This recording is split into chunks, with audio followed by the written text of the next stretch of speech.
قرآن کی آیت ہے 29ویں پارے میں بھی ہے 28 اس میں قد افلح المومنون جو سورہ مومنون ہے اس میں بھی ہے کہ اللہ نے فرمایا زوجہ کے علاوہ کوئی بھی راستہ اختیار کرتا ہے فاولئک هم العادون. اور اس میں الفاظ دیکھو فمن ابتغى وراء ذلک.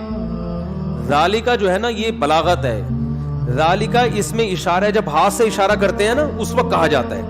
گویا اللہ تعالیٰ آپ کو آپ کی زوجہ کی طرف اشارہ کر کے کہہ رہے ہیں کہ یہ جو بیوی ہے نا, بیوی کے یہ والا آپشن, اس کے علاوہ آپ کے پاس کوئی دوسرا آپشن نہیں ہے. کوئی اشارہ کر دیا.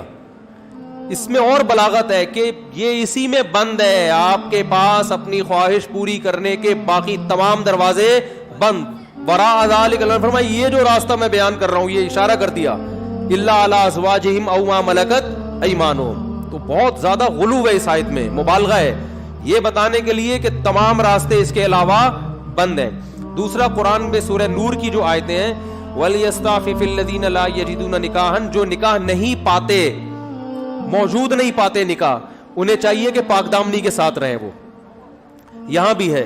اور نکاح موجود نہ پانے کا مطلب کیا ہے کہ آپ کی مالی حیثیت ایسی ہے کہ اس کے حساب سے آپ کو کوئی رشتہ دینے کے لیے تیار نہیں ہے. تیسری آیت 5ویں پارے کی ابتدائی آیتیں ہیں, اس میں اللہ نے فرمایا کہ جو آزاد عورت سے نکاح کی طاقت نہیں رکھتا وہ کسی کی باندی سے نکاح کر لے. تو اب باندیاں تو نہیں ہیں, مطلب قرآن کا حاصل یہ ہے کہ اپنا معیار نکاح میں گرا دے, نقصان کرے اپنا, کوئی بات نہیں ہے, لیکن پھر بھی دوسرے راستے ان کو اختیار نہیں کر سکتا. تو اس لیے اگر آپ کے پاس پیسے نہیں ہیں, کوئی نکاح کے لیے تیار نہیں ہے, اپنا معیار آپ گرائیں. آپ کو دوسرے راستوں ہینڈ پریکٹس اور اس جیسے بے حیائی کی آپ کو اجازت, نہ زنا کی طرف نہ کسی اور راستے کی طرف جانے کی اجازت ہے. یہ تیسری دلیل ہو گئی کہ نکاح کا معیار آپ کو گرانا پڑے گا اپنا. اور رہا یہ مسئلہ کہ یہ کیسے ہو سکتا ہے, میرا تو اسٹینڈرڈ ہے, تو بھائی دنیا کو مسافر خانہ سمجھو, تو اسٹینڈرڈ گیا تیل لینے, ٹھیک ہے نا, اچھے سے اچھے کی تلاش کریں لیکن برائی سے تو اچھا ہے نا. حضرت عبداللہ بن عباس رضی اللہ عنہ سے روایت ہے کہ ایک شخص آیا, اس نے کہا کہ میں ہاتھ سے اپنے آپ خواہش پوری کرتا ہوں, ایک روایت ہے. تو حضرت عبداللہ بن عباس نے نفرت سے منہ پھیر لیا اور فرمایا کہ تو باندھی رکھ لیتا یہ تیرے لیے زیادہ بہتر. تو یہ تیسری دلیل ہو گئی. چوتھی دلیل صحیح حدیث ہے حضرت عثمان ابن مظعون رضی اللہ تعالی عنہ کی. وہ فرماتے ہیں ہم سفر میں ہوتے تھے, بیوی سے دوری ہم پہ بہت شاق گزرتی تھی, ظاہر ہے زنا میں پڑنے کا خطرہ تھا. تو ہم نے نبی سے اجازت لی کہ ہم اپنے آپ کو خسی کر دیں, اپنی جو خواہش ہے وہ کیا کر دیں, ختم. کوئی ایسی دوا کھائیں, کچھ بھی کر لیں, آج کل آپریشن بھی ہوتا ہے.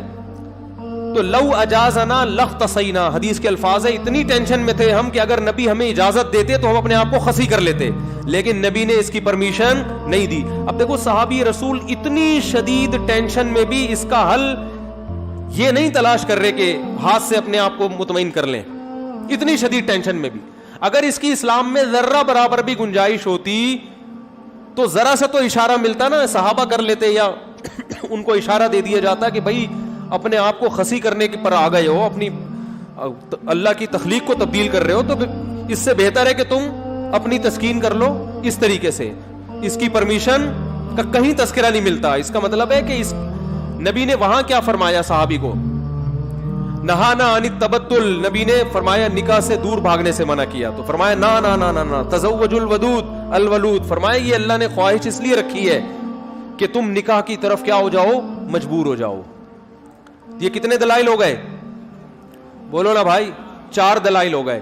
اور بھی بہت کچھ ہے اس پہ بولنے کے لیے, میں مختصر بات سمیٹ رہا ہوں. اصل میں لوگ جو یہ کہتے ہیں نا کہ یار ہم مجبور ہیں تو کیا کریں ہم, یہ تو خواہش اتنی جب مسلط ہو جاتی ہے ہمارے اوپر, یہ تو اس سے جسم کو بھی نقصان ہوتا ہے, مینٹلی بھی آدمی ڈسٹرب ہوتا ہے.